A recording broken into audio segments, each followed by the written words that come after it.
अस्सलाम वालेकुम नाजरीन, आप देख रहे हैं हारून व्लॉग्स और मेरा नाम है मोहम्मद हारून। गुजरात के अंदर गुज़िश्ता हफ्ते एक इंतहाई अफसोसनाक वाक़या पेश आया था, जहां पर एक ही कमरे में सोए हुए 5 मासूम बच्चे मौत की वादी में चले गए। वालदा जब घर आती है तो अपने बच्चों को नहीं पाती, घर का दरवाज़ा तोड़कर देखा जाता है तो बच्चे सो रहे थे एक कमरे के अंदर, लेकिन जब उनको हिलाया जाता है तो वो मौत की वादी में जा चुके होते हैं। इस वाक़े के फ़ौरन बाद ही जो है चीज़ें कुछ निकलनी शुरू हुई थी। इब्तदाई तौर पर यह मालूम हुआ था कि इनकी मौत जो है वो दम घुटने की वजह से हुई है, कमरे में जलने वाले कोयलों की वजह से हुई है। लेकिन कुछ सवालात मैं आज आप लोगों के सामने रखूंगा कि आखिर इतनी क्या जल्दी थी कि इन बच्चों के हवाले से बिल्कुल भी पुलिस ने जो एक बाकायदा तौर पर बारीक बीनी का जायज़ा लिया था वो इस तमाम केस के अंदर नहीं लिया।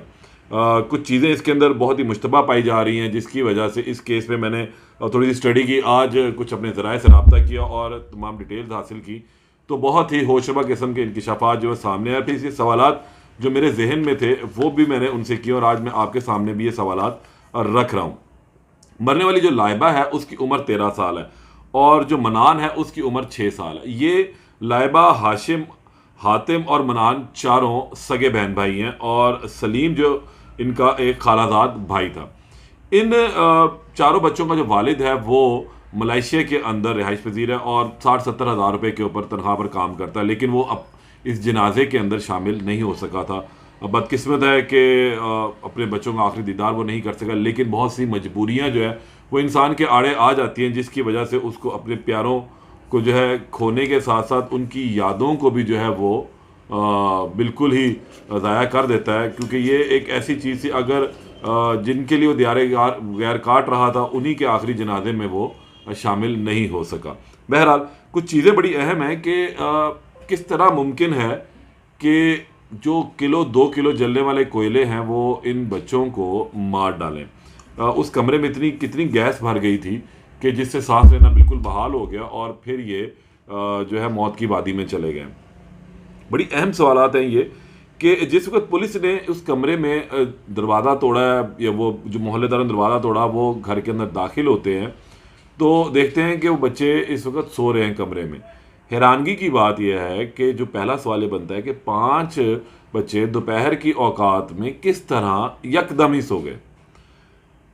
लाइबा है, हाशिम है, हातिम है, इनकी उम्र 13 से 10 साल के दरमियान है, ये समझदार हैं। और फिर मनान और फयाज है, सलीम, ये भी ऑलमोस्ट इतनी समझ बूझ रखते हैं कि अच्छा बुरा बड़े बेहतर तरीके से जानते। वाकया कुछ इस तरह से भी है कि इनकी वालदा दोपहर के औकात में अपनी बहन के साथ हॉस्पिटल जाती है और बच्चों को अकेला घर छोड़ कर जाते हैं ये। जिस वक्त ये वापस आते हैं तो बच्चे नहीं मिलते, घर का दरवाज़ा तोड़ा जाता है तो बच्चे सो रहे होते हैं। कितनी हैरानगी की बात है कि सर्दियों का मौसम है, दिन छोटे हैं और ये तमाम के तमाम जो हैं पाँचों आराम से सो रहे थे। इतने ही ये लोग अच्छे थे कि इनको एक दफ़ा दबका दिया और ये सो गए। जाने से पहले वो इन्हें कुछ खाना खिला कर जाती है और बड़ी हैरानगी की बात है कि वो खाना जो है पुलिस ने जिस वक्त ये लाशें अपने कब्जे में ली थी तो फिर इस खाने को फॉरेंसिक के लिए भिजवाया गया, लेकिन अभी तक इसकी रिपोर्ट नहीं आ सकी है। सिर्फ क्योंकि अब ये 5 की मौत का वाक़या था तो इतनी आसानी से इसे कैसे जाने दिया जा सकता था। ज़रूरी था कि इनका पोस्टमार्टम किया जाता। इनकी वालदा जो है, ज़ाहिर बात है उनके कोई रिश्तेदार बीच में आए होंगे, उन बेचारों को कानूनी चीज़ों का नहीं मालूम होता, वालिद सर के ऊपर नहीं था। तो ये भी चीज़ें देखने वाली थी कि आखिर ये 5 मौतें वाक़या हुई हैं और मासूमों की हैं, तो थोड़ा सा इस मामले की जो है वो जांच पड़ताल कर ली जाए और इनका पोस्टमार्टम हर हाल में करवाया जाए। खाली इस मामले को ना जाने दिया जाए। अगर पुलिस पोस्टमार्टम करवा लेती तो पोस्टमार्टम रिपोर्ट में बहुत सारी चीज़ें सामने आ जाती, क्योंकि जो मैदे से लिए जाने वाला नमूना था खाने का वो चला जाता।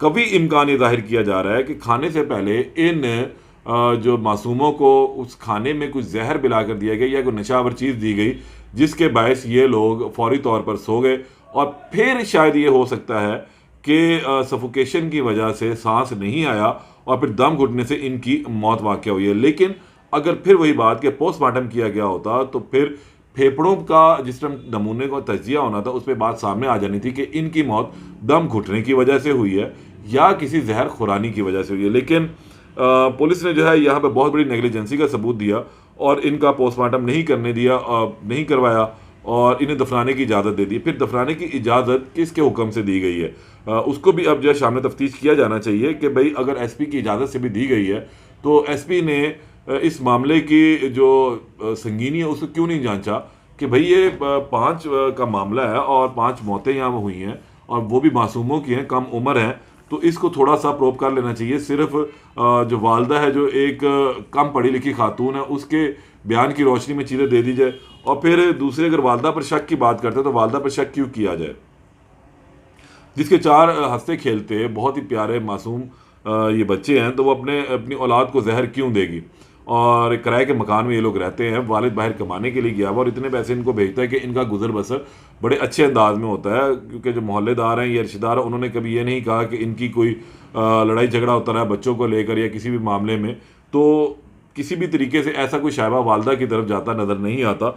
लेकिन फिर भी पुलिस को अगर जांच पड़ताल करती, तफ्तीश करती, तो ये चीज़ सामने आ सकती थी। फिर अब मैं एक बहुत अहम बात आपको बताता हूँ कि वालिद पाकिस्तान क्यों नहीं आया। उसकी भी एक वजह है कि 60-70 हज़ार रुपये के ऊपर मलेशिया में ये एज ए लेबर काम कर रहा होगा, कुछ उधार ले लिए होंगे पैसे, इन सब चीज़ों को ले रखते हुए। जो ये प्राइवेट कंपनीज़ हैं, कुछ भी हो जाए, आप अगर खुद भी मर जाए तो शायद आपकी मैयत भी उस वक्त हैंड ओवर ना करें कि अब जब तक इनके पैसे वापस ना किए जाएँ। तो फिर इनको ये शायद डर होगा कि अगर ये पाकिस्तान चला गया, जो पैसे उधार लिए हुए तो वापस नहीं होंगे, लिहाजा जो है इसको रोक लिया जाए और यहाँ पर इससे काम धंधा करवा कर जो है फिर इसको वापस भिजवाया जाए। और ज़ाहिर सी बात है वो पाकिस्तान आएगा वापस जिस वक्त उसकी चीज़ें क्लियर हो जाएंगी और फिर वो यहाँ आकर, मेरा नहीं ख्याल है कि अब उसके पास कुछ मज़ीद कमाने के लिए बाकी है। उसे जिनके लिए कमाना था वो तो अभी दुनिया से जा चुके हुए हैं। और इस हवाले से इसमें मैं ये समझता हूँ कि पुलिस शरीक जुर्म बनती है कि पुलिस ने इस केस की बाकायदा तफ्तीश नहीं की है। खाने में जहर था, कुछ पानी में जहर था, या किसी ने जहर डाला, या उन्होंने कोई ऐसी चीज़ खा ली जिससे ये बेहोशी की हालत में चले गए, या इन सबको जो है वो बिल्कुल ही मौत इनकी इससे वाक़ हो चुकी। लेकिन पोस्टमार्टम रिपोर्ट में तमाम चीज़ें बहुत आसानी से क्लियर हो सकती थी कि आखिर क्या वजह हुई है, क्योंकि दम घुटने की भी अगर हम वजह लेते हैं तो पोस्टमार्टम में ये बहुत क्लियर हो जाता। अमूमी तौर पर जो मैंने केस अब तक रिपोर्ट किए उसमें दम घुटने से जब मौत वाक़ होती है तो उसमें मुंह से झाग निकल आती है। लेकिन इस केस में ऐसा कुछ नहीं था कि बच्चों की जो है वो चेहरे की हालत कुछ बिगड़ी हुई हो या उनके मुंह से कुछ झाग निकली हुई हो। लेकिन वहाँ से पुलिस को उस कमरे में उल्टी जो की हुई थी, वॉमिटिंग की हुई थी, वो ज़रूर मिली थी और उसका भी नमूनों के लिए भिजवाया गया है। फॉरेंसिक की जो टीम है यहाँ पर, उसकी भी कुछ नाअहली सामने आती है कि जिस वक्त फॉरेंसिक की टीम वहाँ पर आती है और तमाम कमरे का जायज़ा लेती है तो उन तजर्बाकार लोगों को थोड़ा सा भी इस पर शक नहीं गुजरा कि आखिर किस तरह से ये मासूम यकदम जो है मौत की वादी में जा सकते हैं। घरों में जब बच्चे होते हैं तो माँ बाप जब बाहर जाते हैं तो कभी भी ये सोते नहीं हैं। इनके लिए इससे बेहतरीन मौका होता ही नहीं है उधमबाजी करने का, दमा चौकड़ी करने का, शोर शराबा करने का, चीज़ों को तोड़ फोड़ करने का, खेल कूद करने का, अपनी मर्जी की जो है खेलने का। तो ये बच्चे इतने मासूम थे, इतने अच्छे थे कि ये आराम से जो है बस माँ बाहर गई और उसने कहा जो सो जाओ या आराम से बैठ जाओ, तो ये लोग जनाब सो गए। और दोपहर का वक्त है, सर्दियों के दिन है, दिन छोटे होते हैं, स्कूल भी बंद थे। और अगर हम कहें कि स्कूल खुले होते हैं तो रात के टाइम बच्चे ज़रा जल्दी सो जाते हैं, सुबह उठना होता है स्कूल जाने के लिए। लेकिन यहाँ पर तो ऐसा कुछ मामला ही नहीं था, स्कूलों की छुट्टियाँ चल रही थी और किसी भी तरीके से जो है इनका इस हवाले से मामला नहीं बनता था। हम अब इस केस को जो है बाकायदा तौर पर पुलिस को देखना चाहिए और री इन्वेस्टिगेशन इसकी करनी चाहिए। उस अफसर के खिलाफ भी कार्रवाई की जानी चाहिए जिसने बगैर पोस्टमार्टम, बगैर कानूनी कार्रवाई किए जो है इस मामले को दबाने की कोशिश की है। ये मामला दबाने ही के मुतरादिफ है, क्योंकि अगर बाकायदा तौर पर उस वक्त इसकी पोस्टमार्टम रिपोर्ट कर दी जाती तो शायद बहुत सारे सवालात जन्म ना लेते।